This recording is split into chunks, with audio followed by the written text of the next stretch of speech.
It only cost a little over $1 million back then. Think about what it would cost today, about $14 million. Want to get it closer? Can you get Yes. it? Yeah, it's okay.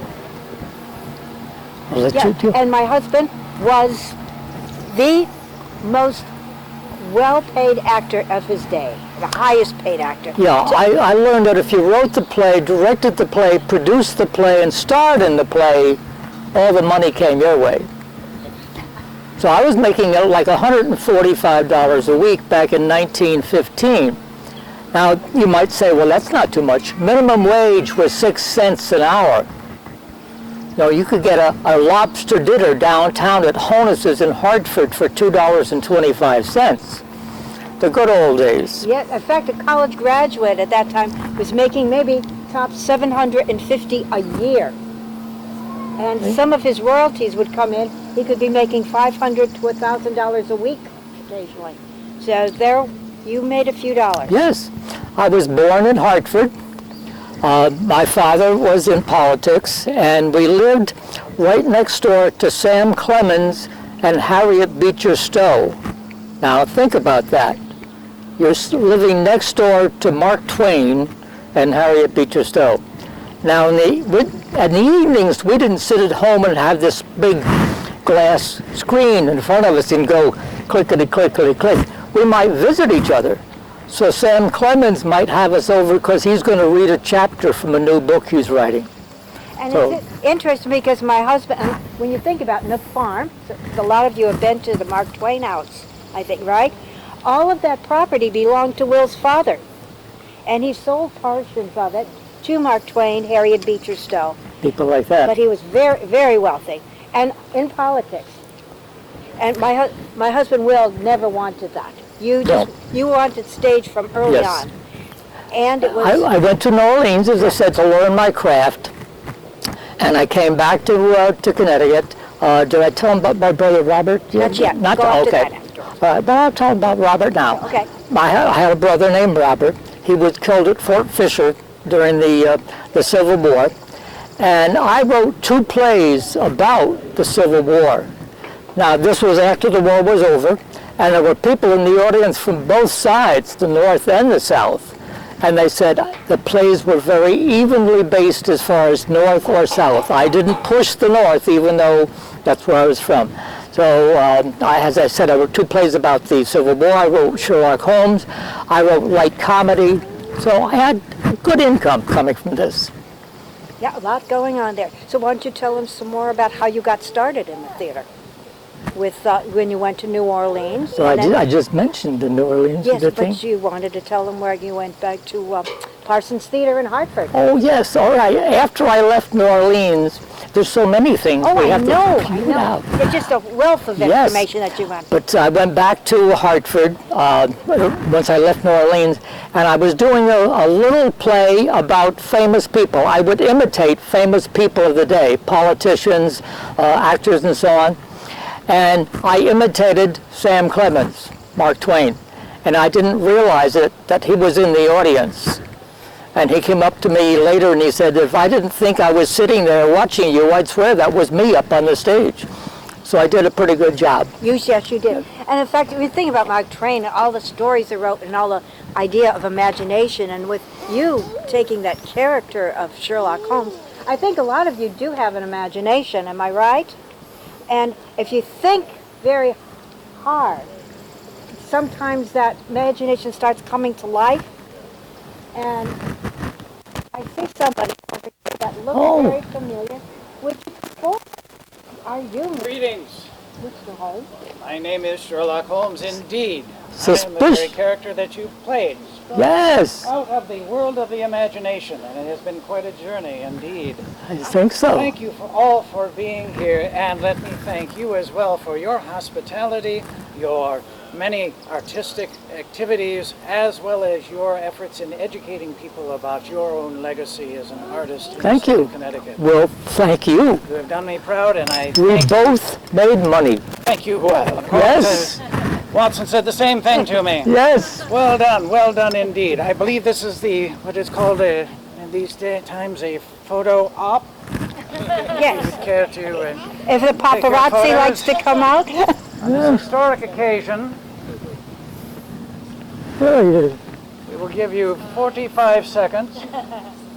And counting.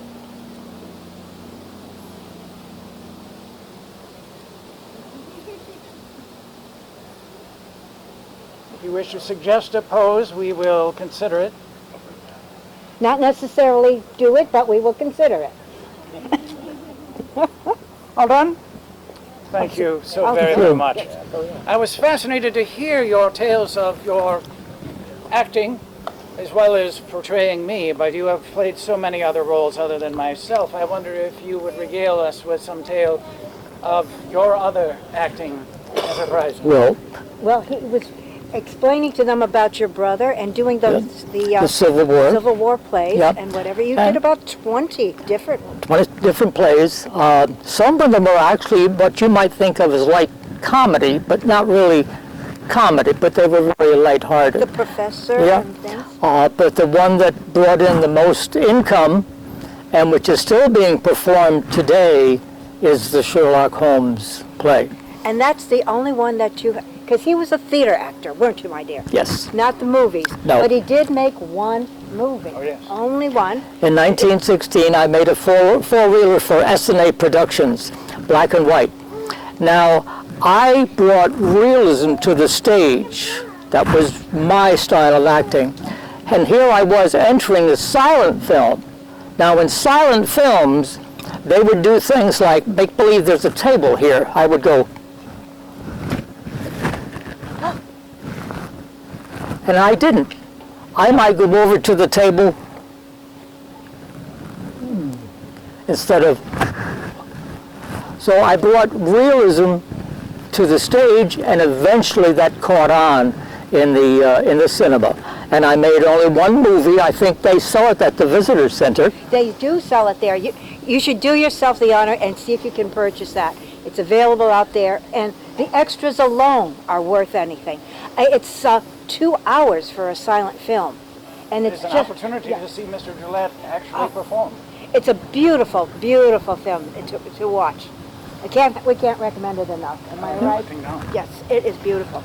And also, my husband Will was the one that kind of put together the outfit of Sherlock Holmes that all of the actors then copied. Now, if you read the stories, the real Sherlock Holmes never smoked a pipe like this. He never used the lens this big. He never wore a hat like this. William Gillette was the one that brought about the curved pipe. Yes. Me. Yes. Because up on the stage, now the audience is down there. If I have a straight pipe, it's blocking the view, especially from the young ladies in the audience. Yes. Yes. And the second thing, because of the low center of gravity, it didn't bobble about much when I would talk. So with a straight pipe, it would be going up and down like this. Sherlock Holmes never used a lens this big. Me, Sherlock Holmes, used a pocket lens, which is a very small little lens about this big. That's all you need to see a clue, not something like this. But again, up on the stage, this is much more visible. So these are props that I brought along, which are now connected 100% with Sherlock Holmes. And there's many actors. Oh, there have been so many actors that I have seen over the years. At the age of 167, I think I've seen them all, as I'm sure you have. Yes. So, and I believe there was only 6 months difference in age between us, as I recall. Yes. And you are He's a bit older. just the 6 months. And July for my husband, and January for you. January 6th, in fact, Epiphany. Yes, indeed, 12th night. Yes. But so many actors have attempted to portray me or change the way that I've been portrayed over the years. And I imagine some of you couldn't even name them. Who here could name another actor besides Mr. William Gillette who has portrayed me, either on your television or in film? None of you watch television or film? Peter Cushing. Peter Cushing, yes. A very fine actor. A wonderful English actor who portrayed me on a number of occasions, most notably in a film in the 1950s of The Hound of the Baskervilles, but later on television in a series that I thought was actually much better than that Count of the Baskervilles film. Pardon me. But Mr. Cushing indeed was a fine actor. Anyone else? I'm sure between you, you can name several others. They're being kind. Data. An android on Star Trek. You are referring to Mr. Brent Spiner, perhaps? I think you would be well to name him because he was the actor portraying Data, portraying myself. Yes, he played an android who was fascinated with my character. Very interesting. How many of you have watched Star Trek and seen Data playing? Very good. There you see. You're so hesitant to raise your hands. You admit now that you have seen television. You admit now that you have seen these other actors. Come now, name the others. They got intimidated when he was going with the click on the thing. Who was the most famous actor in the 1940s? Don't name him. You may name him. Anyone?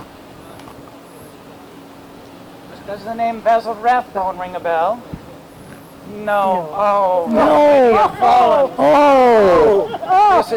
This is such a shame. And he just celebrated his birthday just a little while ago. My heavens. I would suggest that you look up in your film catalog the name Basil Rathbone, and you will find some very interesting portrayals of myself.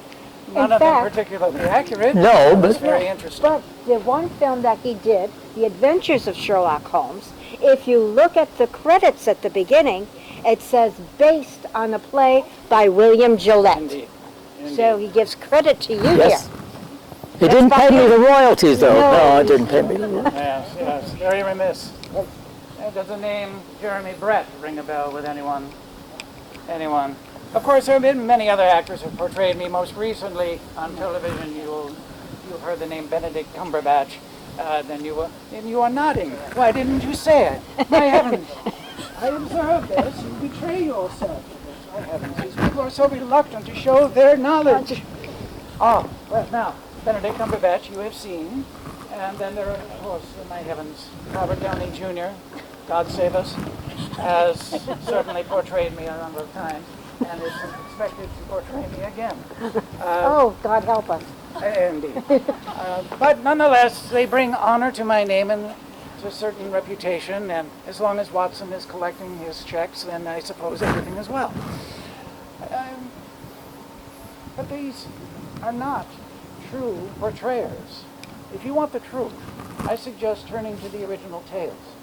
The tales are set down by John H. Watson, my good friend, as with the help, of course, by Sir Arthur Conan Doyle, who assisted him. I would suggest you turn to those tales if you have not already. Is there one among you? And please do not be reluctant.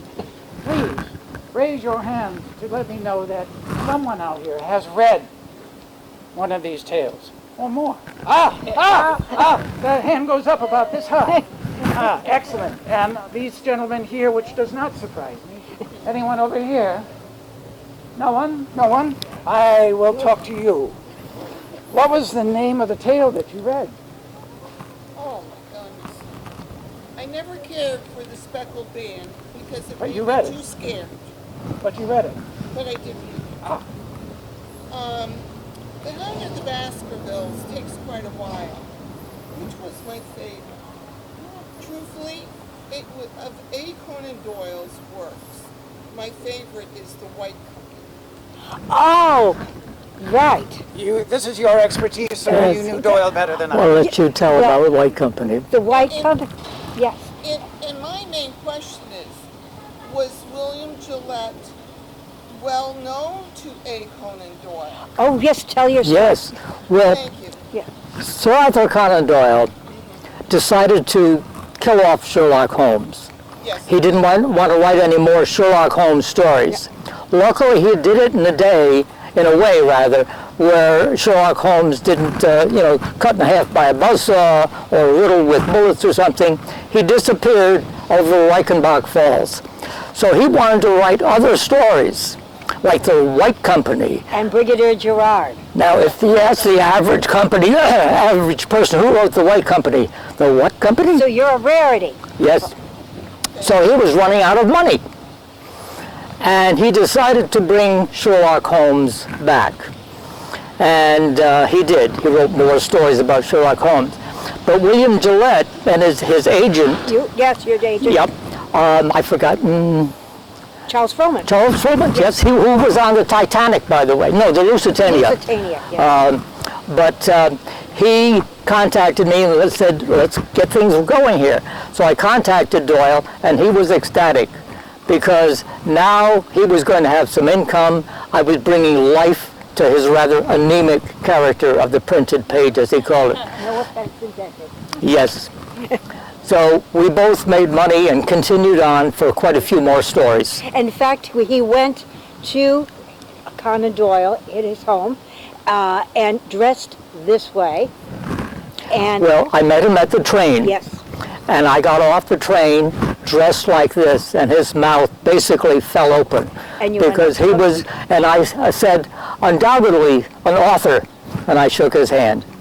And he was very happy about and they that. stayed friends all the time. Will would sometimes stay there. In fact, during the war, you stayed in his If I his was home. performing in England, I would stay with Sir Arthur Conan Doyle. So they were good friends. Both made a lot of money out of you. Yes. Yeah.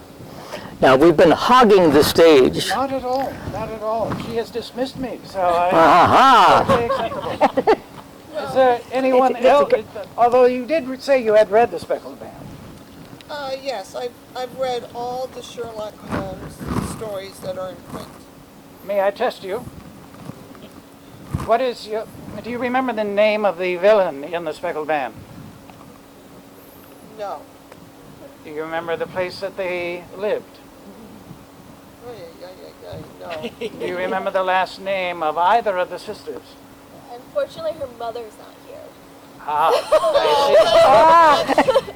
I will not ask you what The Speckled Band was because there are many people here who may not have read the tale, and I don't want them necessarily to know. But we can say that one person did indeed, well, actually a few people die. Through what means? Do not name what administers it, but what happens to their bodies. Well, they died because of a venom. That is indeed an accurate statement, and I applaud you. What is your name? Ruthie. Ruthie deserves your applause. But I Anna? also have to say, I had an English teacher as a mother. She taught senior British lit. Then there was no escape, was there? Oh, no, none. No. But I did really enjoy Sherlock Holmes, except for the Speckled Band. And right now, I just cannot remember the other ones, but I have them. Do you remember the Christmas story that in the Sherlock Holmes stories? Do you remember which one that is? That's one of my favorites. It has to do with a goose. Oh, that one. Oh, that's so funny. Isn't it? The Blue Carbuncle. Indeed. Yes. Last call for anyone who might have read one of the tales. Anyone? We have only one person. I know there's two others, but they know so much that it is. We do not have the time that it would take to go through the litany of material that they could cite. Consequently, we will focus on you and applaud you again for your fine display of knowledge. Thank you. And my final question is for the Gillettes. Yes. I know that there is an organization here that is very interested in preserving your wonderful estate. I wonder if you would talk about that. Yes, we the do. men on the tour. No. The Friends of Gillette Castle. You see they have a table out there. Yep. What the Friends do, there they are. Hey, there. The state in its wonderful wisdom is wonderful, but they can be spread out too thin. And there's a lot of things that we can do to help out. And that's where the Friends come in. They've done some marvelous things. One of the best examples, I think, that you could actually see right now is if you're at the visitor center and you see the train, the locomotive, the engine, that was restored by the Friends doing various and sundry. We had wine tastings and whatever to get the money. It cost $10,000 to do that restoration. And there is one more that is in storage that we could use the money for that too, and other We'll things. take a check for $10,000. Tell them where this train was restored. Well, they discovered the two trains. They went from here to Lake Compounce. Thank goodness, instead of being jumped. And Lake Compounce wanted to modernize with modern thrill rides, so they literally threw the two trains away. And the friends of Gillette Castle said, well, if you're going to throw them away, throw them our way. And they did. And the one that has been restored was restored in the same building, as I said, across the river, where it was originally constructed. The building is still there, and they found in Gillette's handwriting his notes on what he wanted done to the train. So you can see that one at the visitor center. And as I said, if you want to write a check for $10,000, we'll take it and put that towards another one. Accept a $10,000 check. Yes. Well, anything you could do to help, that's a wonderful organization to do some of the work that we can have done over here at the house, our house, which we love. Any questions about Sherlock, my husband Will, or the house?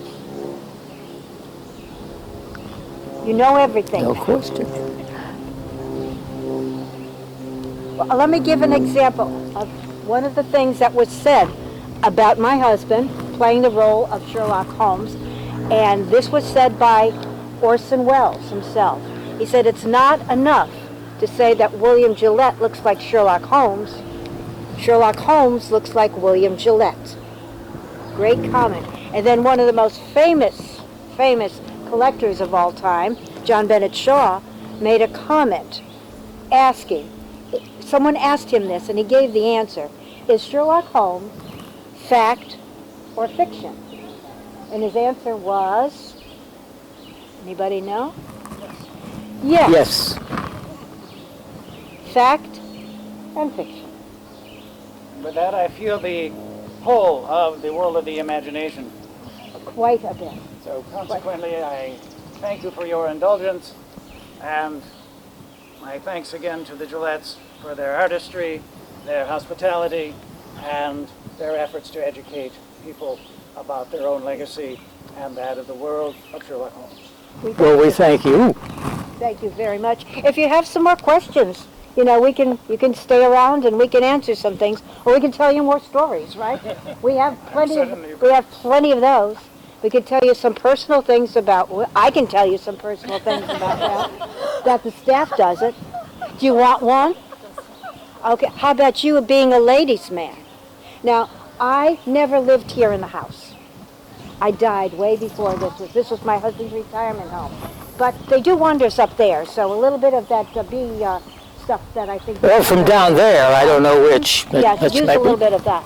But I digress. But when I died, Will promised me that he was never going to remarry.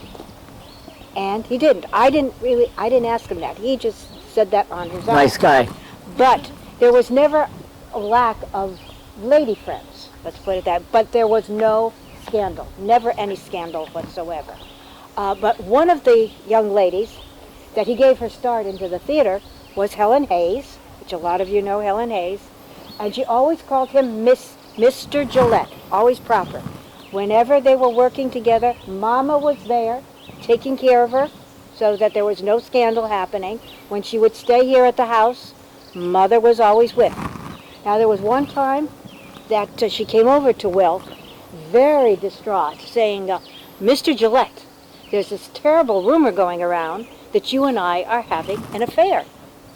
And his marvelous answer was, Do you really find that to be so distasteful, my dear? put her right at ease. And now your turn.